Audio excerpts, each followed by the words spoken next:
for now, we are trying to see how best we might broaden our scope. But for now, we confine ourselves to the English sessions for now. And then, of course, we have some selected recordings that we also share on our YouTube channel. That is the Epi Hour series. For today's topic, we're going to focus closely on the maternal health services, programs, and policies from the programmer's perspective. So we want to find a way to bring a synergy between what was covered last week by our brilliant presenters in the likes of Dr. Geneva Sisao, Dr. Hadi Tunkara Ba, and as well as Mr. Musa Nget. So they explore extensively on family planning, male involvement, and as well as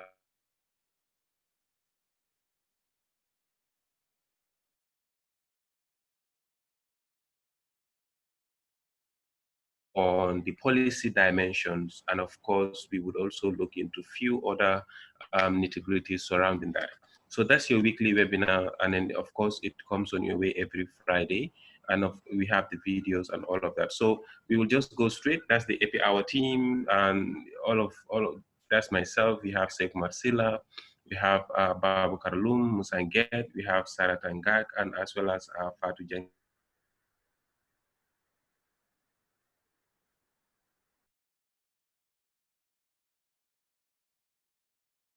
Sections. We will have one of the presenter that is going to talk about the maternal complications and as well as the practical preventive strategies of maternal deaths in the Gambia from the obstetrics and gynecological perspectives. This is going to be handled by our own star, Dr. Musa Marena. And of course, we will also going to have one of our finest reproductive health specialists, Mr. Eba Seka. Eba would also take a close look at the review of the maternal health services, programs and policies from programmers' perspectives. Majorly will shed light on the programs in terms of the opportunities, in terms of the challenges, in terms of the scopes, way forward and all of that. And then we will try to figure out how we can reconcile last week's presentations to today. So basically, after which we will have our Q&A sessions and then we will wrap it up. Now, I'm not too sure if Doctor is around. If not, we will go ahead and present our Eba Seka, who will come after Doctor. But in an event that Dr. Marina is not around temporarily, we will let the second presenter to kickstart it. Doctor, are you around? Do we have Doctor in the room? Okay, I'm not sure if Doctor is around.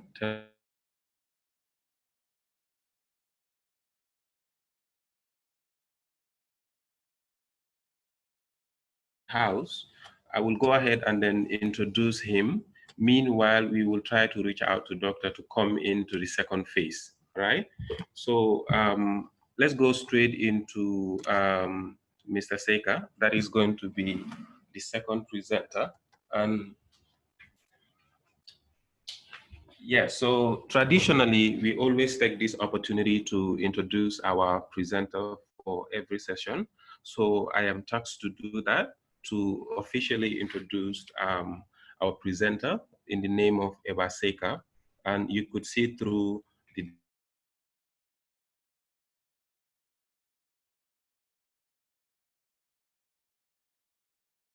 and renowned reproductive health specialist. Currently, Mr. Eba Seka is the principal program officer for the reproductive maternal, newborn, child and adolescent health program unit of the Ministry of Health. And then just a brief of it, he started as a trained community health nurse, after which he proceeded into the registered nursing program and of course to the midwifery program, and then he became the at-risk nurse for that matter, and of course he proceeded to have his Master of Philosophy, that is the MPhil, in International Community Health from the University of Oslo in Norway. And of course, totally he had more than 24 years of experience in the public health sector, both nationally and internationally. So at national level, he worked across all levels of our healthcare delivery systems, right from the community level, right, village health service level, to the policy level. So starting from the community health nurse supervisor and then moving down to the general nurse, to the midwifery, of course, an OIC at facility level, departmental matrons at hospitals, of course, regional principal nursing officers, moving down to research officers, and even principal program officers currently. And of course, he also worked with the UN system through the UNICEF as Child Survival and Development Officer. And he also explored more on health and immunization, nutrition, and WASH for a period of 2 years. And of course, he also assumed the role of the WASH officer in lieu for the country's office for the period of an year. So generally, we can't even go all through. He is a seasoned public health professional and as well as a clinical expert as well. He has been in the terrain for a couple of years. He gathered a whole lot of experiences, currently a principal program officer at the Ministry of Health. So therefore, we felt this is one of the best opportunity we have in order to have a sort of a reflection of the policy dimension of maternal health services in the Gambia. So Mr. Seka, the floor is yours, and let's see within 15 minutes to discuss extensively the policy dimension of reproductive health, maternal and child health services in the Gambia. And thank you so much. Thank you very much, Amadou, for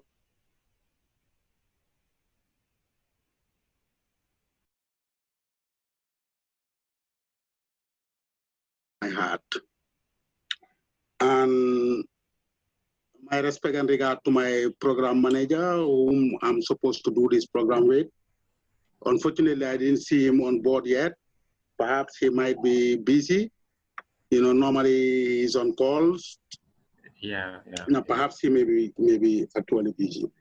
I thank you, team, for the honor that you have to invite me to talk about a subject that is definitely very close to my heart. And my task on this presentation may be a simple one, might not be as well simple, looking at the current situations as well. Yeah. I mean, as you have just introduced me, I now work with the RAMCA. The RAMCA is the Reproductive Maternal Newborn and Adolescent, program unit of the Ministry of Health. And just to reflect back and give you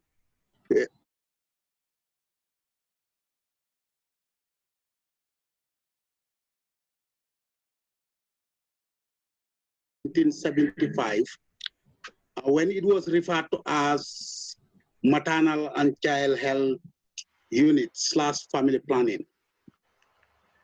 And if you look at the programs in those days, actually, they were more or less biased towards women alone, leaving men away.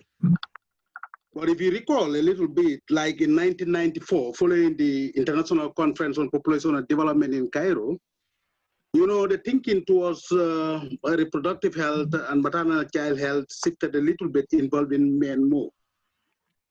And when that happened, that was the time in 2001, the first policy on reproductive health in the Gambia was enacted. And when it was enacted, different programs that were taken into drift, like the safe motherhood and stuff.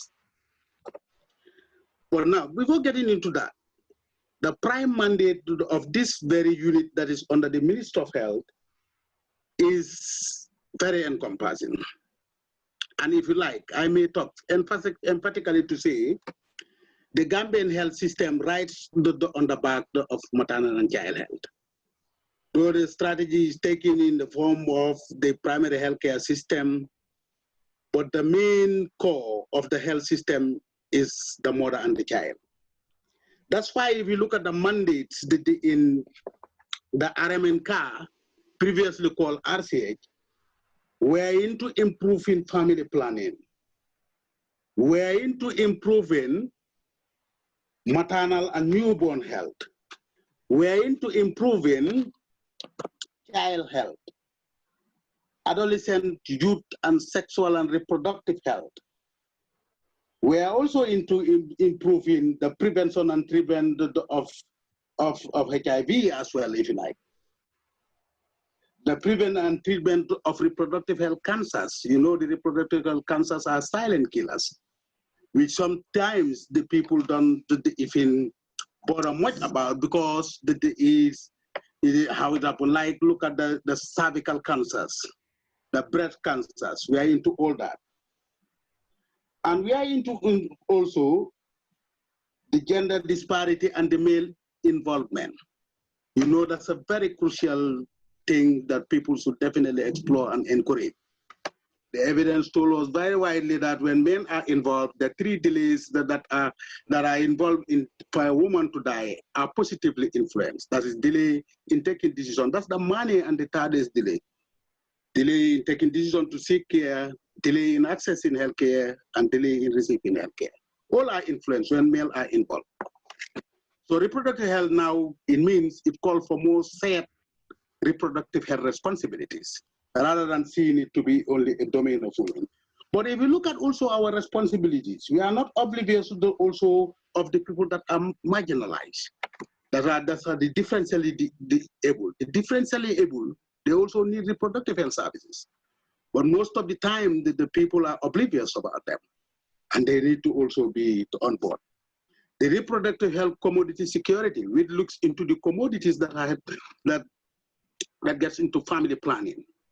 That's another important area. Maybe in the discussion later, you will come to realize that family planning is another important thing that helps in the reduction of maternal mortality. Yes, looking into all this, you will, in any given health system, you will know that, you will agree with me that any functional health system in any country must have to ride on the back of maternal and child health services.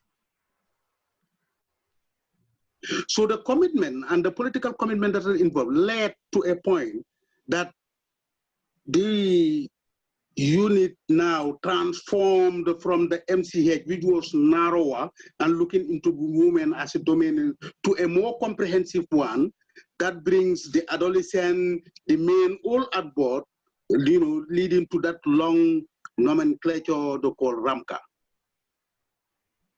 which is very encompassing now. You're talking about the reproduction, you're talking about the maternal health, the newborn health, and the newborn, unfortunately, most of the time, they are not seen.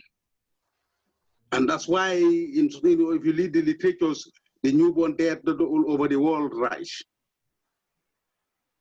And they have also rights to be on board. The adolescents that are most of the time forgotten are also brought on board. So looking into this, if you look at the genesis far back in 1975 coming down to the development of a recent policy, a 10-year policy that stretched from 2017 to 2026, and another policy and a strategic plan, but limited in developing the communication plan attack. The strategic plan also stretched for 5 years. That's 2012, 2017, 2021. Factoring all these priorities that I've said, ranging from the family planning, the maternal health, and the like. So the health delivery system itself, in which RAMCA services are delivered, is structured at different levels. You have the tertiary level, the secondary level, and the primary level. And if you look at this since time immemorial, you go like far back, people who have in the system for so long would tell you that our primary healthcare system was one of the best in the sub-region. One of the best in the sub-region. Why? Because the preventive mechanism, all those elements that involve the maternal and child health were implemented to the core. And the communities we are part of the show were involved, using the structures that we have in place to educate people, the health promotional aspect of it, the behavioral change aspect of it, going to the people, living with them, learn from them, help them, explore from what they are, and help them to change their life positively towards their health well-being. to promote their health well-being, which was very critical. So now, you cannot talk about the policies, the everything, without talking about some of the impact indicators that are very critical as far as our functions are concerned. One of them is the famous maternal mortality in research state. It's an impact indicator because there is one of the indicators that could tell you that a particular country is developing or is retrogressing. And it's not only linked to maternal mortality alone, the infant mortalities, the neonatal mortalities, the perinatal mortalities are all very significant.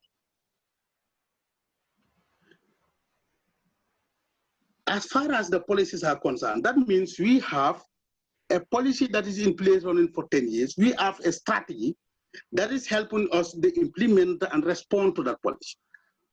And that was that was established with the support from the WHO. A lead consultant was hired from Ethiopia, and he came. And the whole process departed from a situational analysis. That's why before you move on policies, you need to do a situational analysis. The policy itself needs to be informed by the evidence. And looking into the extensive literatures that we have, and then there is, you understand, the existing literatures that we had, and coupled with this, gave us the information to be in the right footing. That was a very good point of departure, telling us what are the problems and what can we do. And one of the very good documents that helped was the study that was done on emergency obstetric care services in the Gambia in 2012. The UNFPA funded that, together with Columbia University. By the standards of the UN, it says, in every 500,000 population, you bound to have at least there are required CMOC centers that should be compatible to a 500,000 population. And when you go by that requirement, if you read the report, you could see the Gambia then needed 18 CMOC centers. And out of the 18, the 14 should have been BIMOC, that's the basic emergency obstetric care services, and the remaining 4 should be CMOC. Excuse me for those terminologies. In basic, that means the basic emergency obstetric care service. Some of those facilities should be able to provide, and the others the bigger picture. But in that study, you could see the Gambia supersedes the number of CMOC centers that were required. We are supposed to have 4 and we have 7. But unfortunately, all the 7 are centered around the metropolitan. Even the rural areas, the underprivileged. Live in the rural areas underprivileged. But if you come to the BIMOC also, we are under. I'm not sure what the findings will be now as our trainings were happening over the years. I'm not privy about that. But all I know is what we had, and what I read in the literature is what we had was more.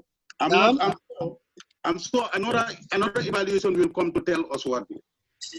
So that means what I'm trying to put to you is, as far as the strategies and the policies are concerned, we have them lucidly written. So perhaps the challenges will be perhaps the challenges will be how can we use these policies and the strategies to transform it to really the practical situations. When we told by Evan, take for example, how we reduce maternal deaths. It is widely documented that 3 fundamental factors help in reduction of maternal mortality. One is the provision of comprehensive emergency obstetric care services, which include all the 9 signal functions. The second is family planning. The third is skill back attendant. So obviously, if you know what we're supposed to do, together with the behavioral change communication that we're going to do, we're going to be somewhere. Recently, I attended one of the maternal deaths, the audit, somewhere in the provinces. 70% of the deaths that occur were peripherally implicated. That means people were not accessing the comprehensive emergency obstetric service. Can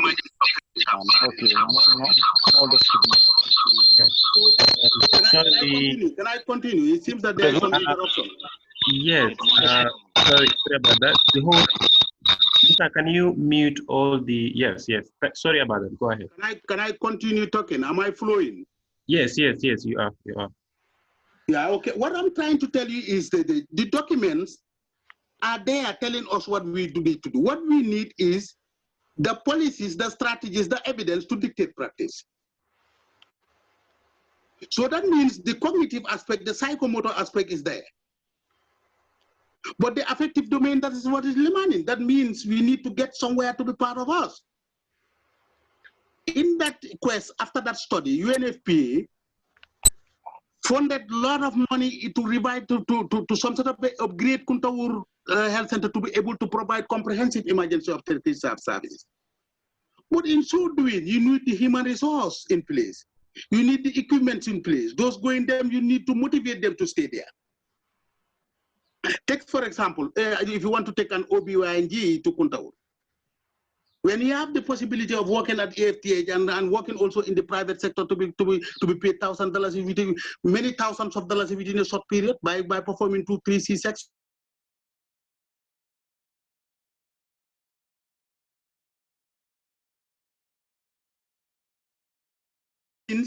Still we have a shortfall in getting the policies, transforming the policies into realities. And that's no joke. All over, if you read the literatures, they're telling you that most of the policies and the strategies are rhetoric. Rhetoric in the sense that they are nicely written, but when it comes to implementation, it's not there. All right, all right. But over the years, when we agree that we have done very well, okay, with very clear policies and the like. If you take, for example, maternal mortality, in 1990, it was 1050 per 100,000 lives. In 2001, yes, that adopted the sisterhood method. It was 730 per 100,000 live birth. In 2013, that's the famous DHS. That was 433 per 100,000 live birth. In 2019, it was 221 per 100,000 live birth. And what that has some limitation because it was a maternal surveillance that we got it. It was only the public health facilities that are reporting. Yeah. So we are limited in reporting 221 per 100,000 live birth. And if you read the literature, it will tell you that the best way to report the maternal mortality is doing a population-based study. Yeah.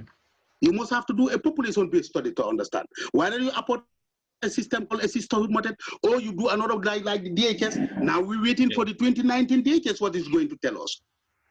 But what is amazing is, and what is interesting, and for all players to note is, it is unfortunate that most of the childhood indicators have rise. Yes, so now, thank you so much. Since we are adopting a different kind of approach to the deliberations, and we will be coming up. I will give you like another 5 minutes at a later part, and then you would also going to explore. But this is amazing, and I'm sure. Yes, am I audible?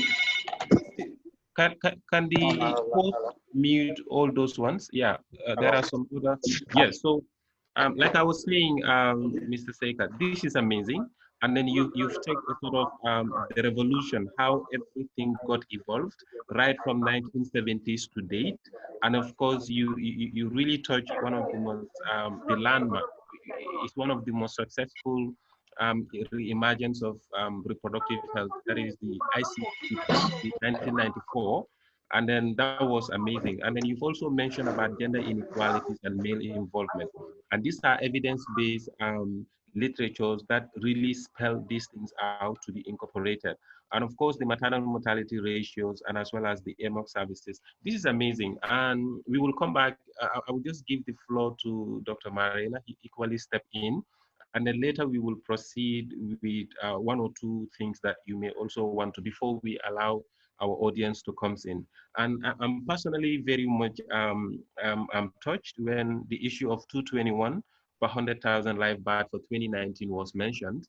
And in fact, theoretically, most of the reproductive health professionals assumes that if only you do your computation of national rates for maternal deaths by this kind of study, you are 4%, by 4 times the odd ratio. So it means, for example, if it is 2 to 1, probably if we multiply by 4, that could be the true reflection of the trend. And I was very glad when you flag quickly that this could be an underestimation. Of course, it is. Theoretically, there are a lot of assumptions that really revoke the issue of this. So now let me quickly bring the second presenter. After the first presenter will be given at least 5 minutes to also do some brushing up before we allow questions from the floor.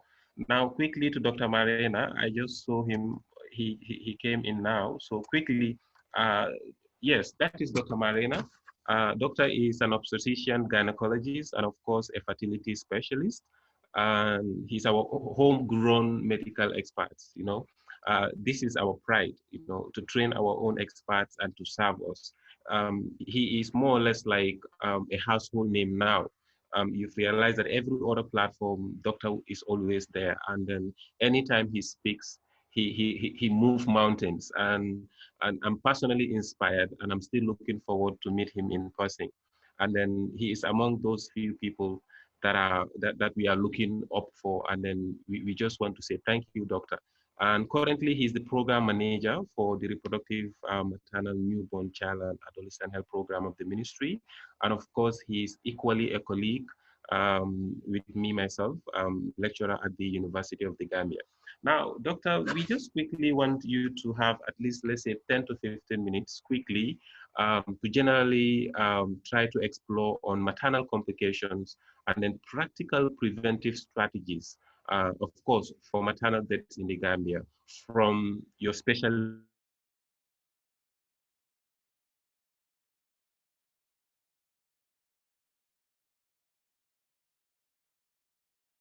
Hearing me very well?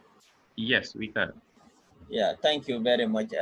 Sorry for coming in late. I was having problem with connections, Oh, and the sorry. electricity was also going on and off. Oh, sorry. As we are all aware, in this present day, we are having problems with electricity. But Okay. notwithstanding, I want to take this opportunity to thank Mr. Iba for doing a wonderful presentation. To answer your questions, basically, I don't know whether Iba has highlighted that, but we need to know the topic that we are talking.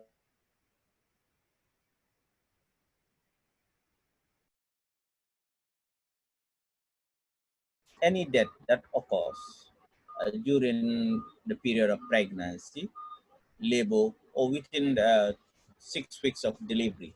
So any woman who dies, and that woman is either pregnant or was in labor or had delivered within 6 weeks, then we consider that the woman having died as a result of the pregnancy.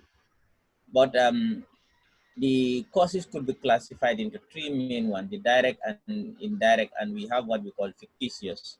Basically, what fictitious means is a woman, for example, pregnant and have a road traffic accident and died as a result of that. Those are accidental causes. So you don't count those ones there because everybody else is at risk of that. It's not the pregnancy usually doesn't have any relationship. For the direct ones, these are usually things that happen in pregnancy or that have direct relationship with pregnancy. For example, things that a non-pregnant woman or a non-pregnant individual will not have. For example, abruptio placenta, placenta previa, abortion, uh, puerperal sepsis. So these are the direct causes of maternal mortality. The indirect causes are conditions existing that have occurred as a result during this pregnancy. For example, if you have sickle cell and die of sickle cell, or you have hypertension and die of hypertension, or you have diabetic and die of diabetic, but you are already also pregnant. So, maternal mortality is not a simple issue, and the causes are numerous. It's not only the people basically look at the institutional causes of maternal death, but maternal death is basically divided both into the institutional cause and the community causes. And if you deal with the community causes, you can prevent about 60% of all deaths. So the institutional causes are very few, but those are the ones that are highlighted more, because there are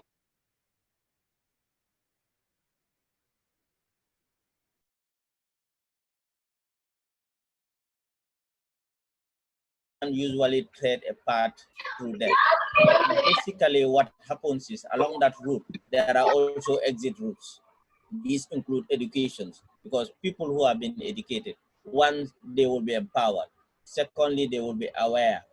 And, and thirdly, they may not get pregnant that early. So education alone has a huge impact in reducing maternal mortality. So if we educate our women, and empower them, then we'll be able to reduce maternal death. The second exit route is, we need to financially empower these women. We know that in the country here, majority of the women have no economic income. So basically they are dependent, and the person that usually they depend on is their partner, their husbands. So if the husband doesn't provide those things, then there is risk of them dying, because when they have complications, they need to wait for the partner to be able to provide that. Even if they are supposed to go for antenatal care, they need that partner support. Even they are feeding, they will need partner support. So to get good nutrition, they will need the partner to provide that. So if they are not empowered economically, then they are likely to develop anemia, delay in even reaching health facilities, delay in, they may even default in antenatal care.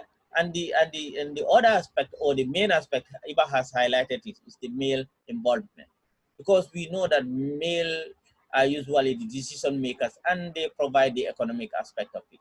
So if we don't involve them from the onset, then everything else that we are doing will not have any effect, because the man will have to decide which hospital, or even when the woman goes to the hospital, the man also would have to provide the funding. So, and also the man will have to provide the support and other essential support. So basically, empowering the man is very important. Even in the household, the man, if he's empowered or is involved from the onset, because you know, pregnancy, one person can't get pregnant alone.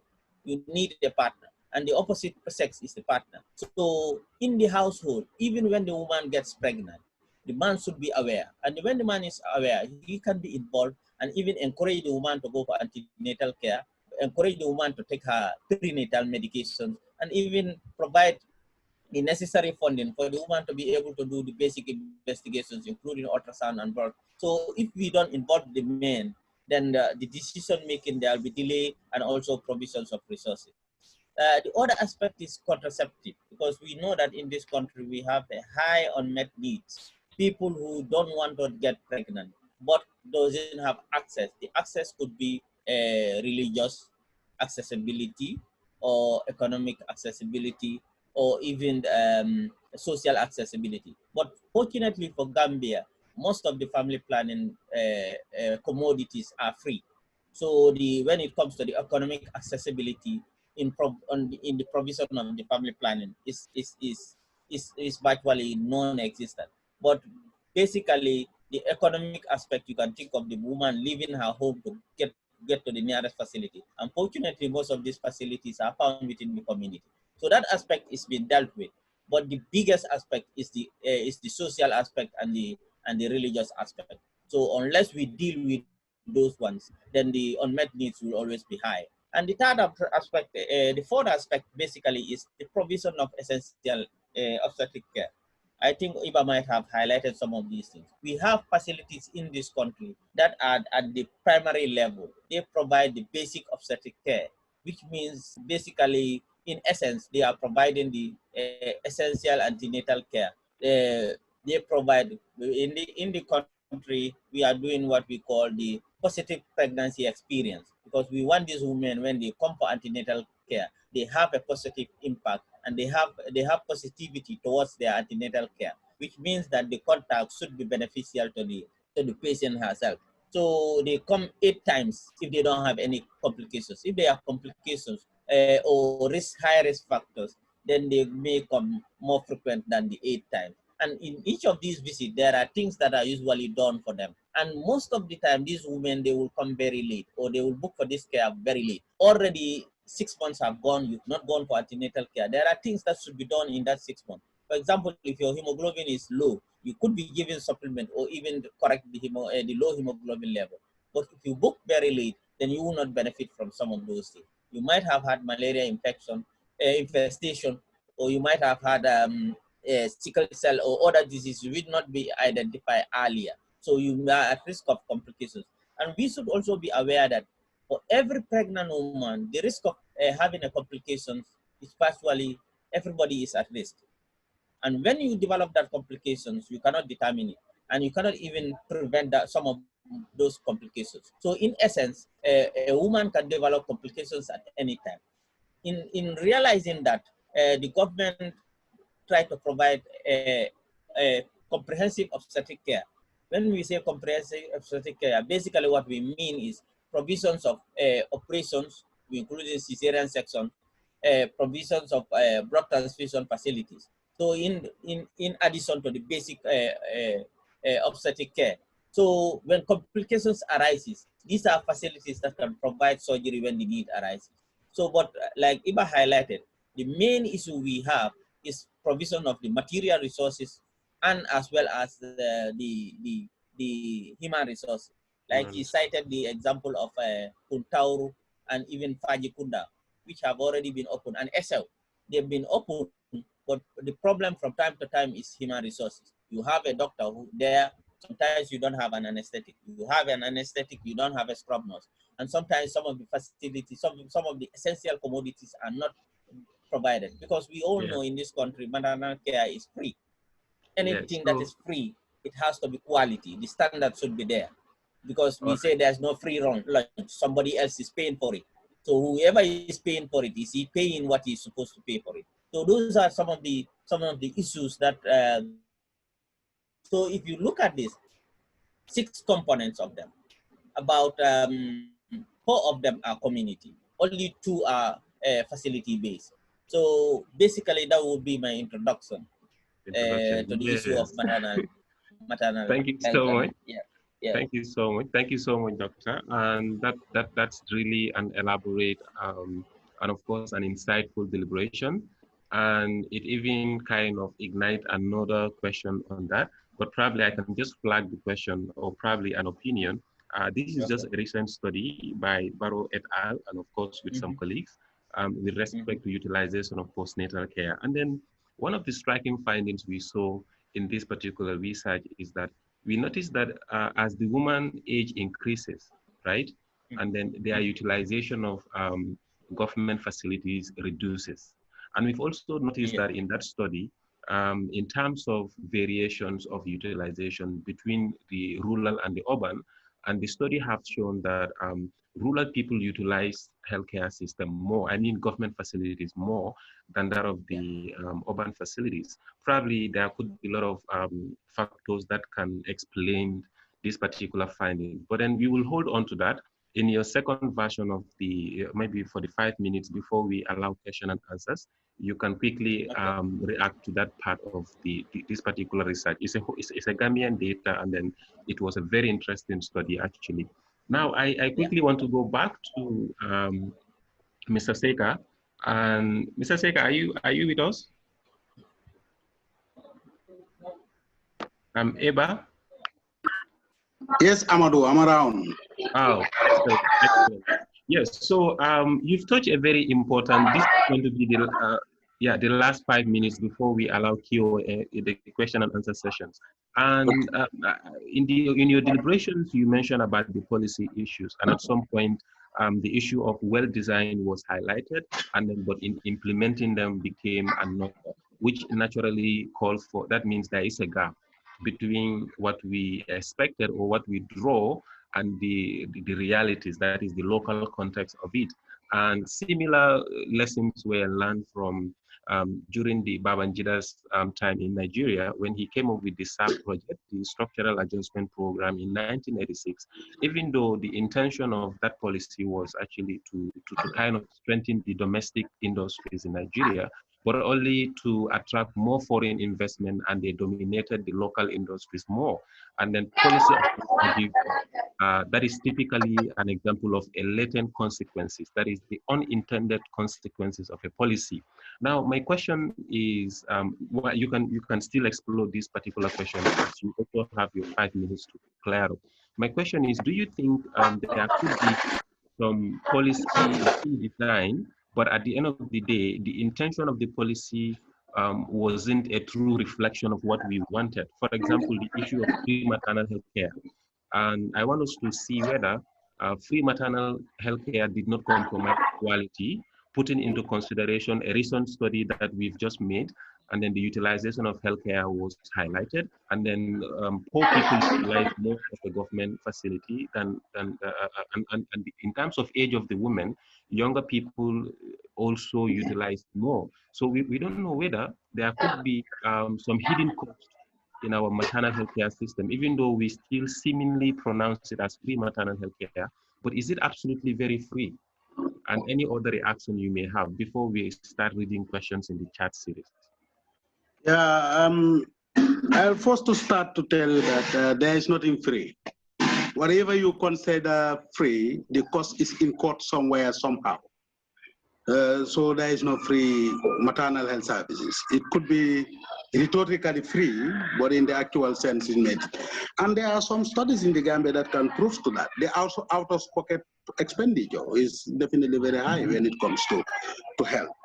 But what I just want to emphasize about policies is policy development should be very inclusive.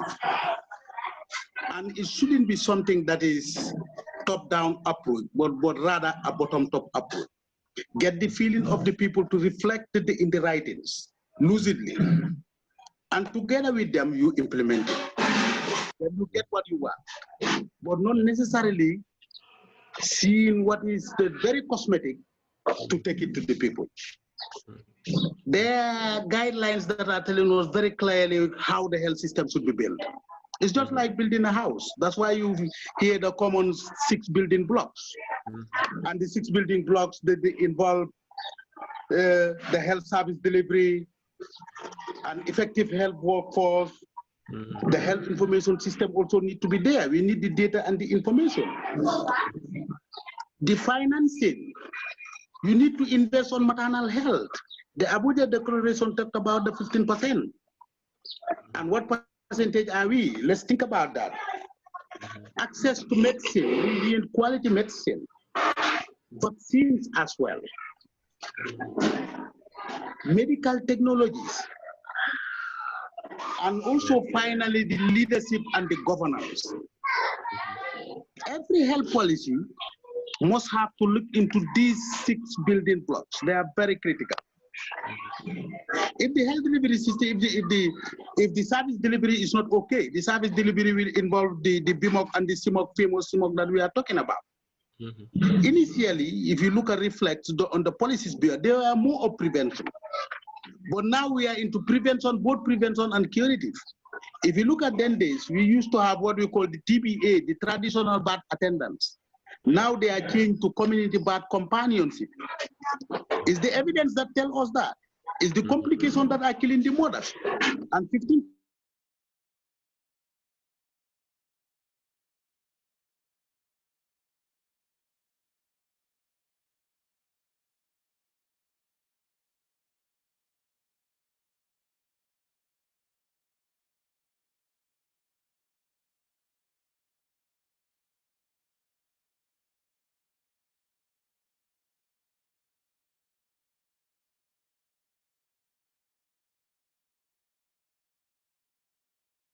Pregnancy is normal and the delivery is normal.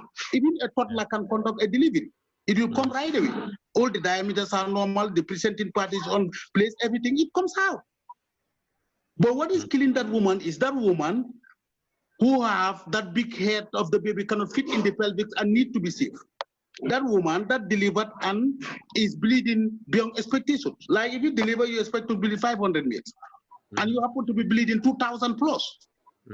You heard doctor the last time said, when a woman is bleeding, you need 11 people to donate.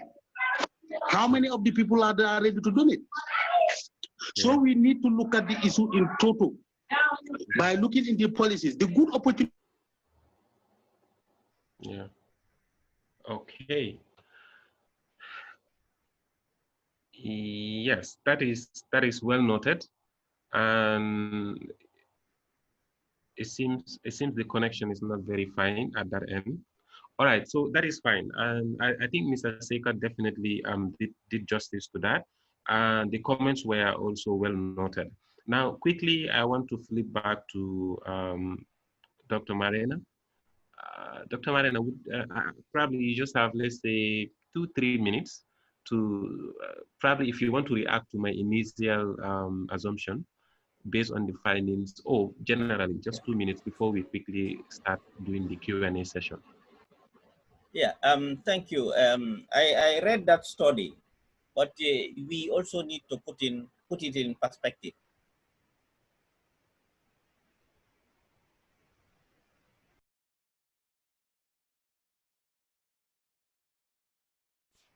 Even prevention is not something that they do unless they have a problem, and the problem is severe. That's when they seek medical care.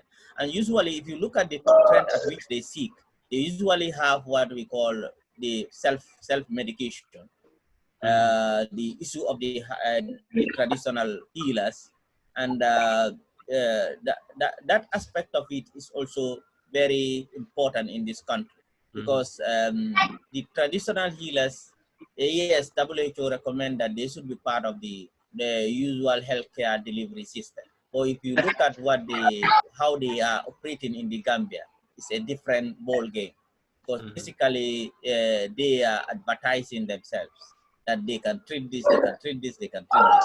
So they are the second level where when somebody has a complication goes there. And the marabouts also, they have their aspect. Then you have the corner shops or the corner pharmacies or the corner drugstores. You go there and tell them what you want, and they give you that. So by the time you get to the health facility, it's very late. And the comparison between the rural and the urban, if you look at the rural aspect of it, the cost of accessing healthcare in the rural area is virtually zero, because you walk to the facility, and most of the time the facilities are located in your community. But in the urban setting, is quite different because of the rapid population growth. Most of the facilities are now a bit far away from most of where the population density is. So to get to those facilities, you will have to pay fare, and sometimes the traffic also. So putting all those things, the woman would, or the individual would have to think twice before he or she goes to the facility. So that's why you that would be my explanation where you have those differences. Exactly. The second question, I think I've forgotten that one. Your second question was about what? I think you've answered it. You've already answered. Okay. In fact, this already could be extended to that as well. I was just going to brought in the issue of having a choice for, let's say, private sector, let's say private health sector as well. I think people in the urban cities are a bit, at least they are financially more secured as opposed to rural. And in my opinion as well, rural might not have choice for, let's say, private.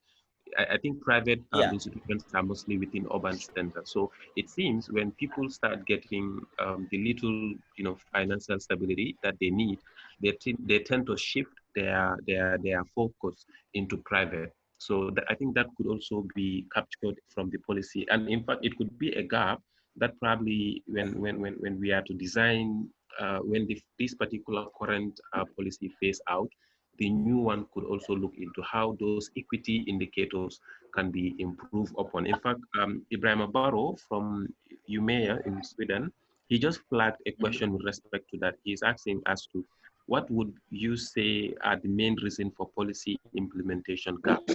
I think that question is seen to be addressed to.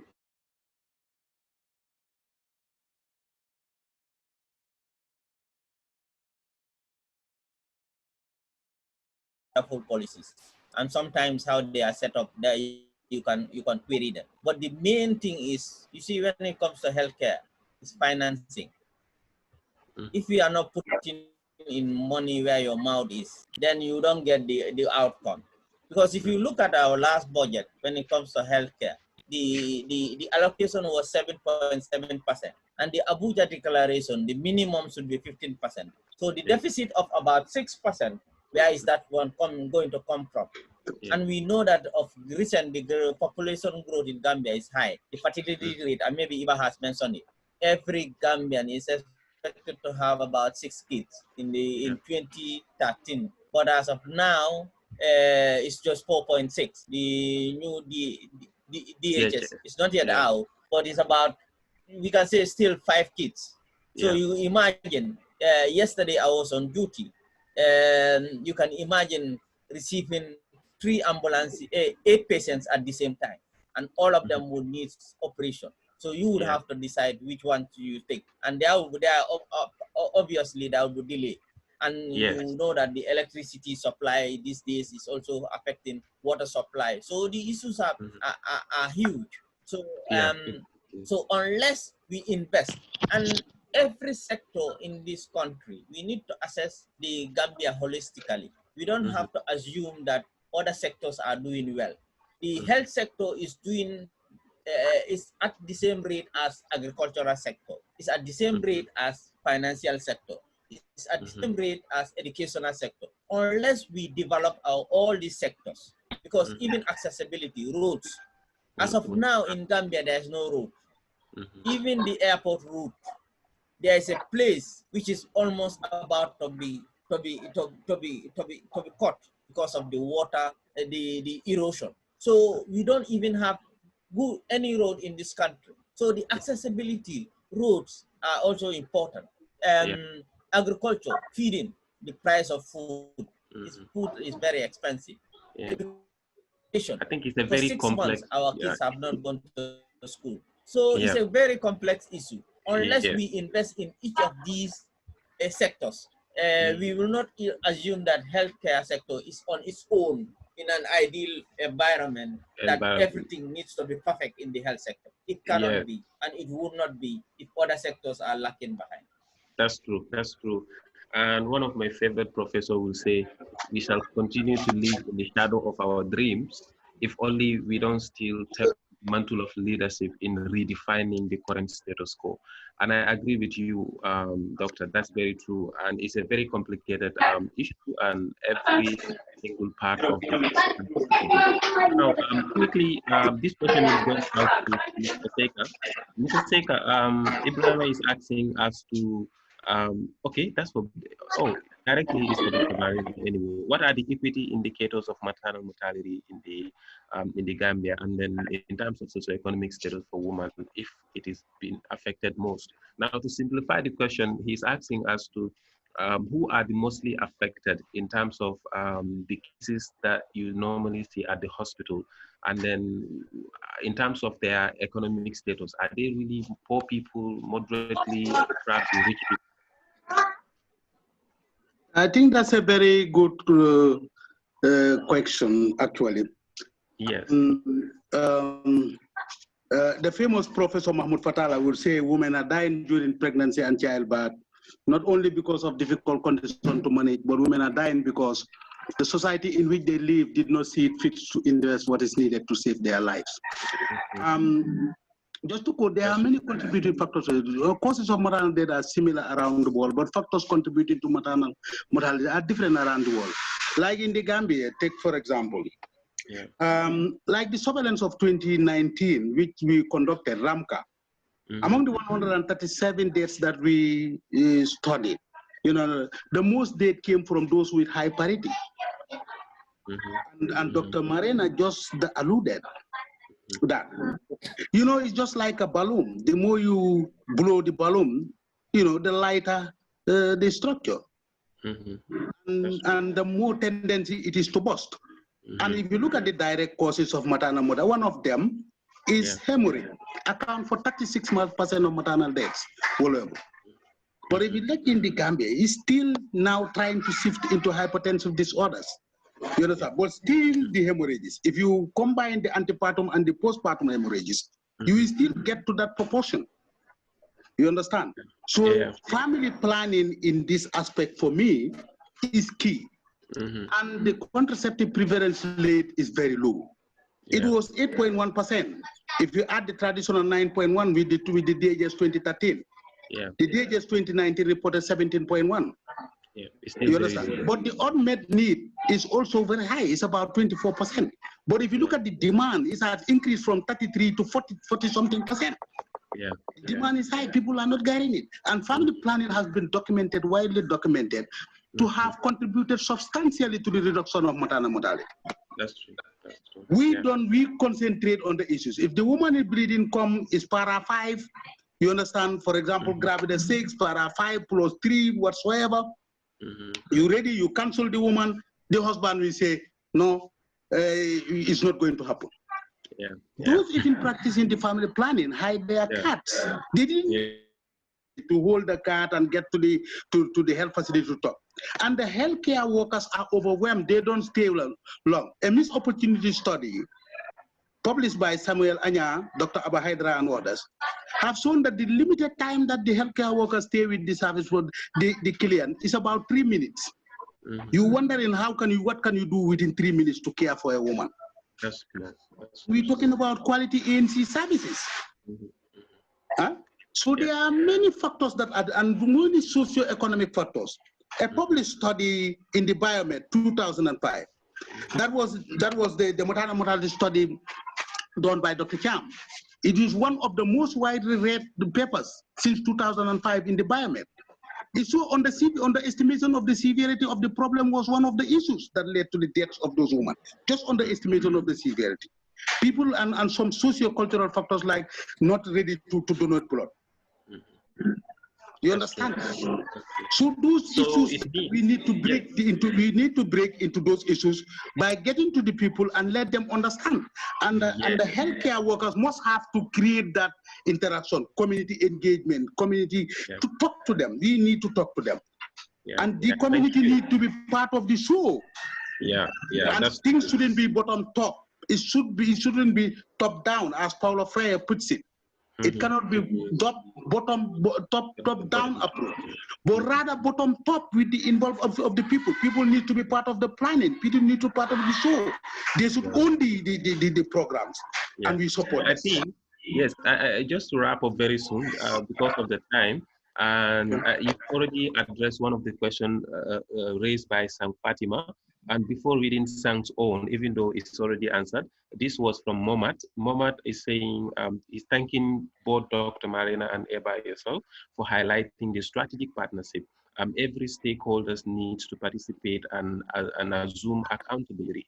Maternal mortality is not only a woman's show, which in fact, the greater proportion of doctors' deliberation also focuses on how do we factor in, and as well as Mr. Sekal's portions also highlighted that. So Sang equally remarked that the hurdles or determinants of maternal deaths are abundantly clear in the Gambia, and what is the level of commitment in the implementation of the strategies outlined. So I think those are also highlighted, and then it seems we already know the problems, and we will just move on quickly. And this is coming from Ibrahim again. He said, does the implementation of policy at subordinate level by staff using their discretion on how to apply policy principles and objectives at their own convenience have an effect in changing the desired outcome policy, street level bureaucracy?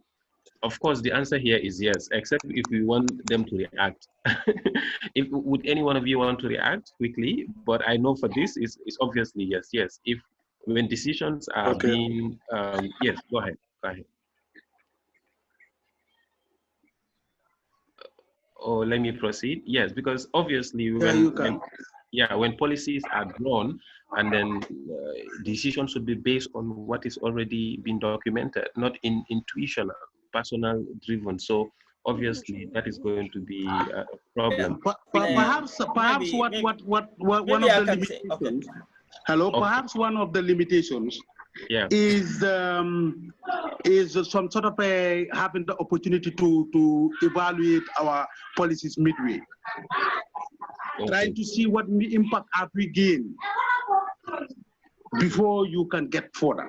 You can get further. Yes, that's fine. Trying to establish how far you have gone and what you have achieved so far, if there is need for you to readjust that before a timeline, you possibly readjust. Yeah, that's true. Possibly. So, You yeah, know, policies are not dogmatic. Like if you get them, you are dogmatic. It's for 10 years. Now you should not touch it up to the 10 years finishes. It's not about that. yeah, Policies have to, what you need to do is you get feedback from the people to be able to control your accountability to the people.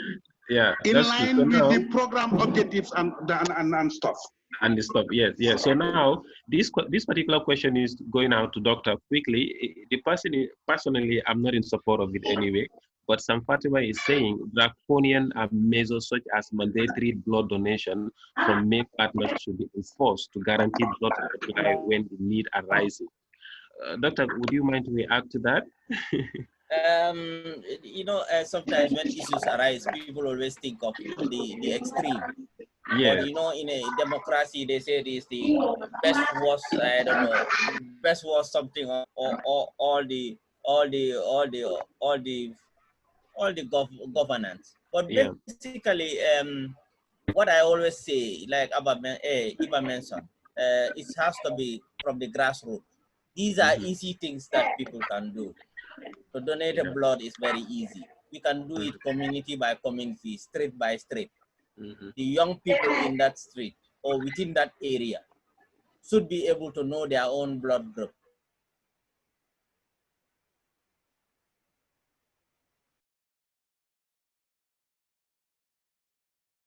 Because you need to catch people young.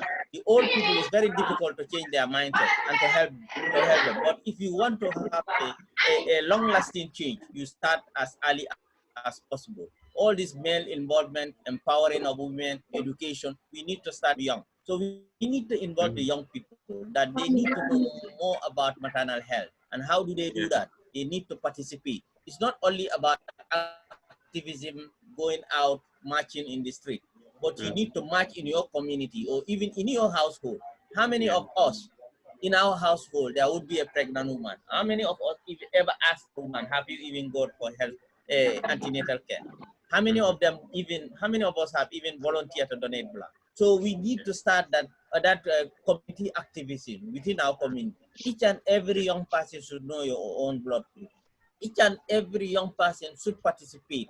How do you participate? You go around your community to find out which of these women are pregnant, whether they have gone to the facility. Collaborate with the facility within your community so that it is both community and healthcare worker collaboration and participation. You know the problems. Every community have a unique problem or unique issues. So we need to look at the unique aspect of each of these communities to bring about community participation. If not, you'll just be in another, from one talking shop to another, and nothing will change.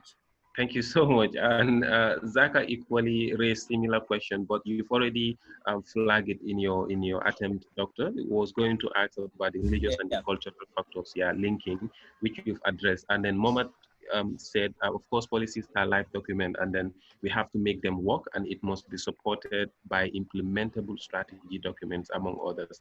That's a very good remark. Coming out from Hassan Jai, he's asking, I think the unit RMNCK, CAH should use findings of the 2019-2020 GSS findings to advocate for resource to bridge the unit's funding gaps. And even whereas government commits 15% of national budget to the health sector, it will not address major problems we are facing. And then also he mentioned that the unit should also conduct midterm review of the strategy to inform the interventions. And of course, the unit should not bank too much on operational data, like data quality gaps could be one of the hinges with respect to that, but rather engage University of the Gambia researchers with support from the Director of Health Research under the operational research. So I think the key message from Hassan Jais.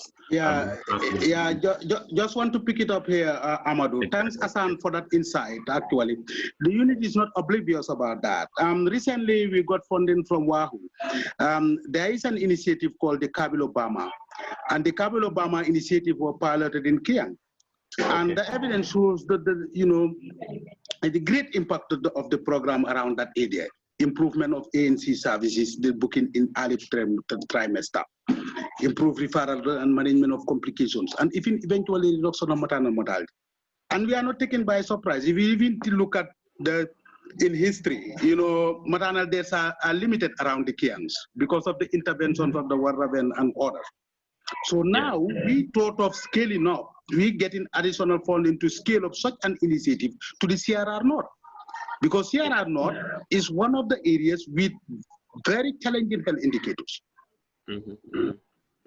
We completed an assessment of a recent, which was a mixed method study, both quantitative and qualitative, together with GIBOS, the RAMCA, Women's Bureau, all partners be on board, and we the study is under analysis, and which we are going to use to inform our interventions around that area. Thinking about the fundings in terms of budget line, we are not oblivious about that. As of now we speak, we thinking big, and we riding up to improving the mandate and the scope of the unit, which I just don't want to disclose as of now. And we are also advocating for improvement of budget line. If you look at the call circular recently for the Minister of Health, the initial funding that was allocated to maternal health was very limited. We had to use the evidence and come together at the team and also come up with something that was about 100% more than what was initially planned. So that means now it seems that we're trying to get into the right footing. Though there are some challenges, no man is perfect actually, but we're trying to look out for the way out actually. Yeah, thank you so much. And then I think what I will do, let's take one or two more quickly. Of course, I mean, Tasar flagging that in terms of blood donation, is not only the way forward. It is a bad time to encourage healthy eating, especially during pregnancy. So blood donation is one thing, but in her opinion, that is not even the sustainable one alone. So therefore, healthy eating is very important. And the follow-up question to that is, in fact, how many people know I their think blood group? we mentioned that earlier on. Exactly. So I think we mentioned that earlier on, Mr. Barrow. Yes, you did. I was just trying to bring basically community aspect of it is about 60%. So if we are able to deal with those things, good nutrition, proper hygiene, early antenatal care, education, family planning, male involvement, that alone will reduce the number by 60%. That's true. So now I want to give the opportunity to Babkar Boy. Babkar Boy,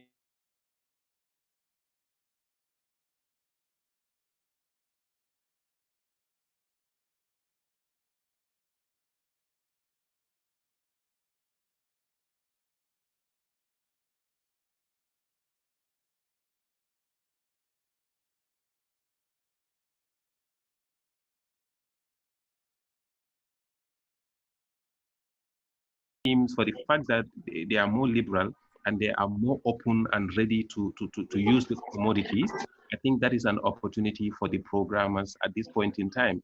However, something striking came up again, and that is the male sex preference. Whether we know it or not, in the research, it has been flagged that women have desire to have male child. But the fact that you're given birth, having a baby, let's say a female, the tendency of having pregnancy again is closer and then is closer and is closer, which is also a recipe for maternal mortality. So male sex preference is a hidden public health issues that is coming up, and it will be shown in the study very soon, currently under review. And I think that is also another thing we can look into. But for now, let's allow Babukar to learn, and he has been flagging for long. From there, we can close. It seems we've already spent more than almost 1 hour, 30 minutes, close to 1 hour, 30 minutes. Yeah, Mr. Boy. Is Babukar with us? Babukar Boy? Okay, so since Babukar is not, okay, this is a comment from Babu Bicham. Very few know their blood group. It's asking that we need to advocate for more. People need to know their blood groups and all of that, which could also help. And Fode Bojang is saying almost all the problems and challenges started in communities once the government didn't invest in community health. it can't see our health improving, bottom-up approach. And then Zaka finally said, I do, and I have volunteered to donate twice. All are labor related at Farafenni General Hospital and Kanefing. Thank you, Zaka. And I think we can just have one minute to do your final remark before we close. Maybe you can start with Eba. Eba, would you want to say something? Yeah, I would just say that as far as maternal health is concerned, we need to invest into maternal health. And the limited human resource. If you look at the health service statistics in 2019, 64,000 deliveries flows occurred in the Gambia. And if you look at the midwives, the per 10,000 population, it's only 1.9, and the doctors is 1.1. Even if you get to more worse with the state registered midwife, is 0.4. You understand? The state enrolled is 0.9. The enrolled community is 0.6. You're talking about 0.6 per 10,000 population? Yeah, that's true. And most of them are here around it. For us to get to people to the rural areas to work, you need to motivate them. One, motivation doesn't only mean giving out money. Getting there where they live, the comfortable is a form of a motivation. Yeah. Their kids to access school is a form of a motivation. For you to get people down there to serve the underpopulation, and then we also need to be thinking, how can we get people committed and even bonded, if you like? That will lead me to the existence of a posting policy is very, very critical. How many doctors are trained and they are all here? Yeah. We need to be very pragmatic. It's not only getting the policies, but getting practical things that we should do to move things on. Yeah. We should be very pragmatic as of now. If not, the indicators will continue to shoot down, and that will be worse. Yeah. So pragmatism is key in this context. And before Doctor will do a 1 minute wrap up, then the vote of thanks. I think what Hassan said earlier, I just want to reiterate it again.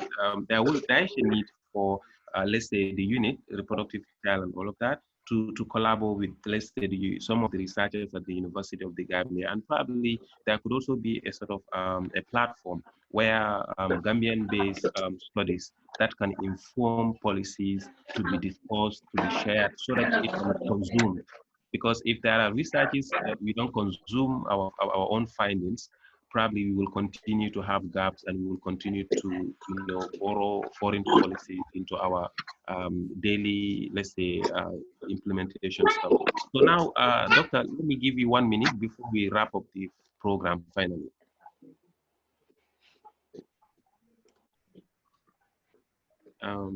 Yeah, Dr. Marina, are you with us? Okay.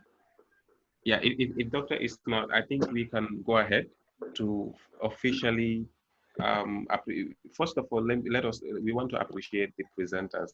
Eva Seka, you've done justice, and I'm not surprised. I know from the one that you like, how do they say in Niger, you never disappoint. So you definitely did justice to the topic. And then the entire evolution of the productive landscape has been clearly spelled out. And then through your deliberations, we were able to appreciate some of the milestones. And then, of course, the first ever policy in 2001, moving down to where we are, looking at our current trends, and then the maternal mortality trending. And of course, we have to say thank you, because there are technocrats who are out there doing all what they can. There are a whole team out there doing, which you are part of. So you are part of the story that we're talking about today, even though we are challenged to forge ahead in order to make more impact, to reduce the burden more and more. But we thank you for the time that you've spent with us. And of course, within the short time of informing you, and you wholeheartedly acknowledged, and then you accepted for this. And this is amazing. And of course, you are more or less like a working library. So we will have to have you for another segment and in our epi-series discussion. Now to Dr. Marina as well. This is another superstar here in the Gambia, and these are some of the people, like I said, we are looking up to. They are doing amazing stuff. They are behind the success we are talking about. Yes, I know we're talking about maternal deaths, but putting aside all the other things, and then we just want to be very specific here.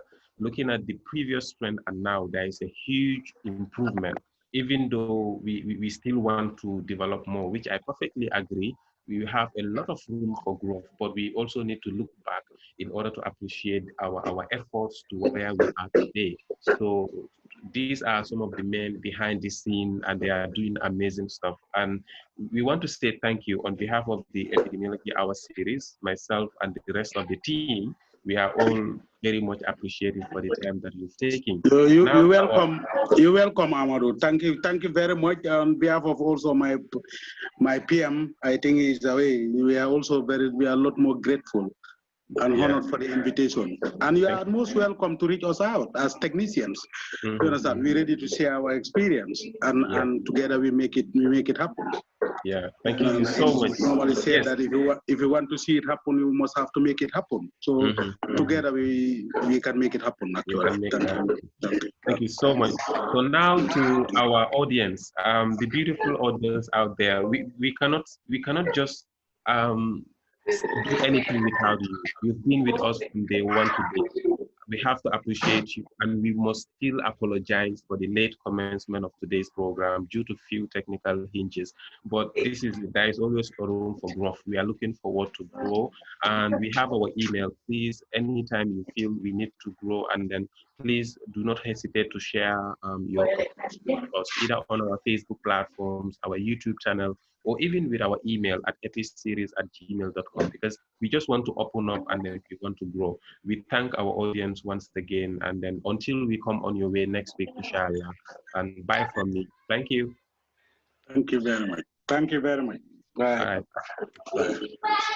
Bye.